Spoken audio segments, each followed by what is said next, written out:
We are really proud to have Harold's Envoy on Youth, who has been working to expand the UN's youth engagement and advocacy efforts across all 4 pillars of work: sustainable development, human rights, peace and security, and humanitarian action. Ladies and gentlemen, Ms. Jayathma. Thank you, Maisha. Excellencies, Your Royal Highness, ladies and gentlemen, and most importantly, my dear friends.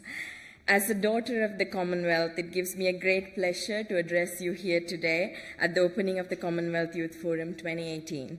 It's humbling to remember in 2013 how I volunteered as a student to organize the 9th Commonwealth Youth Forum in my home country, Sri Lanka, and 5 years down the lane to stand here and speak to you as the United Nations Secretary General's Envoy on Youth.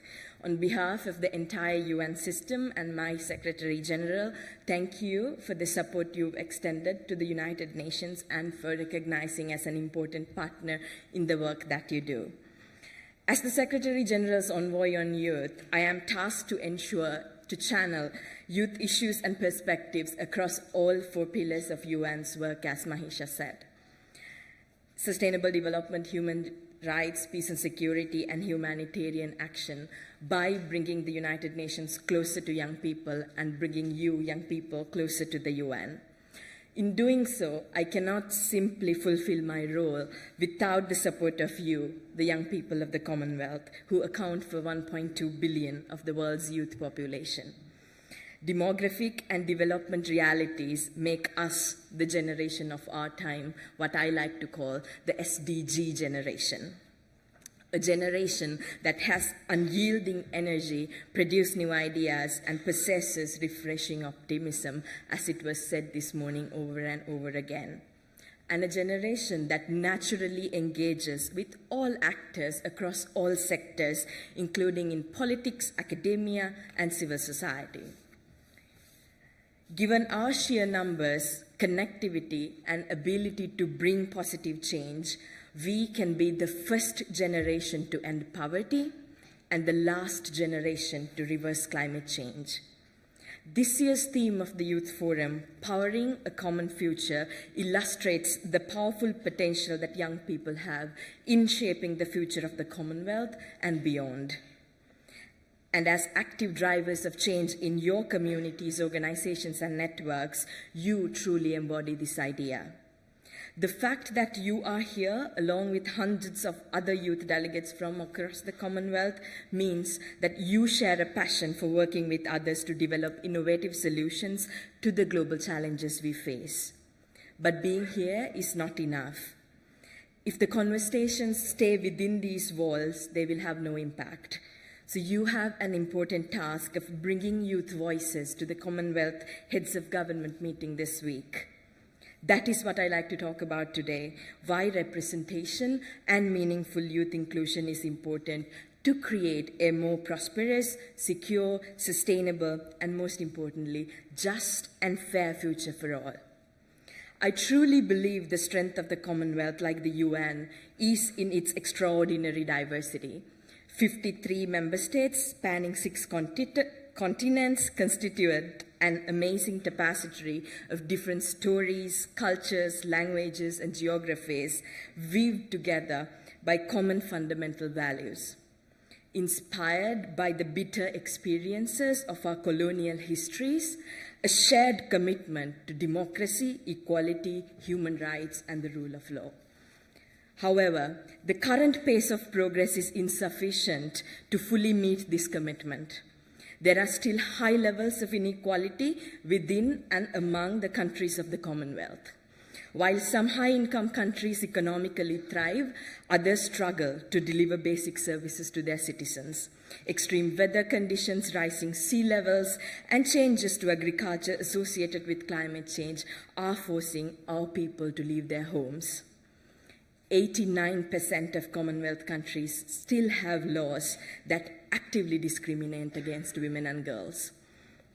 On top of that, we live in times where polarizing politics is dividing our societies. Fake news is spreading.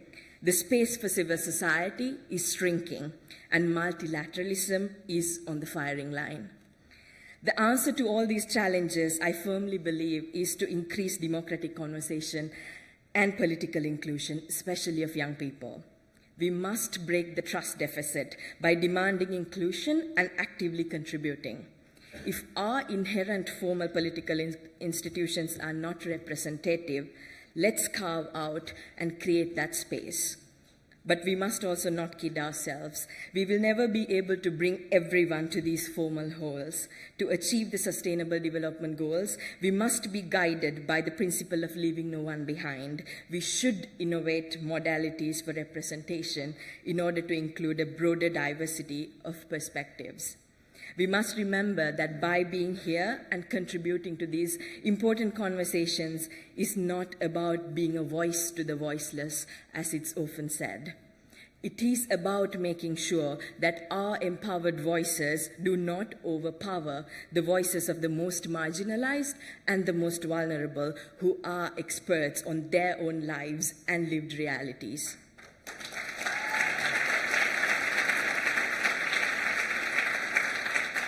All over the world, young people are developing localized, community-led solutions and challenges they identify in their everyday lives.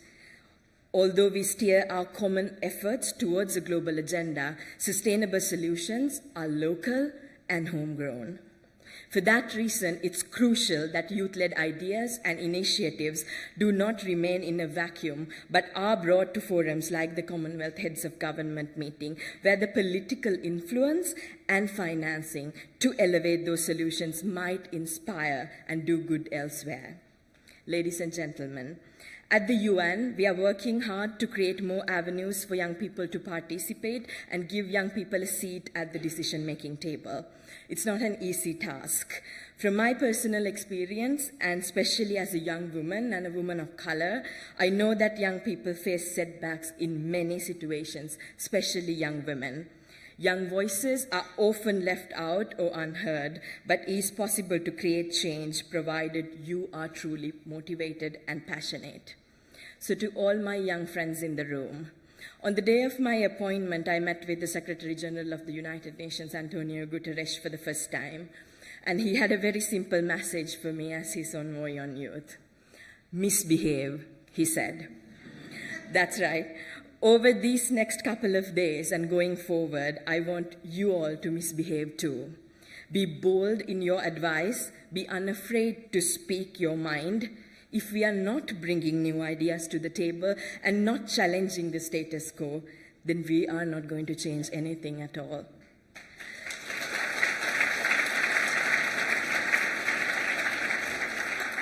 And to governments and other stakeholders present here today, young people will be the torchbearers of 2030 Agenda for Sustainable Development.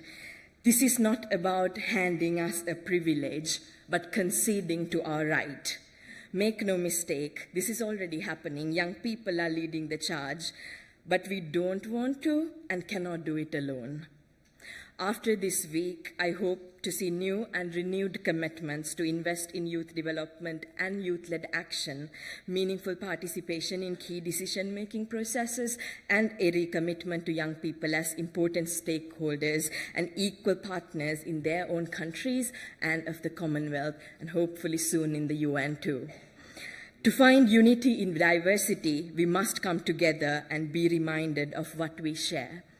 A common vision of a prosperous, secure, sustainable, just, and a fair future of all.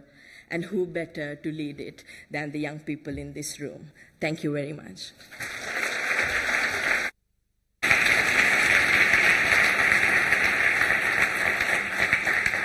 Thank you, Ms. Jayathma, for your passionate address.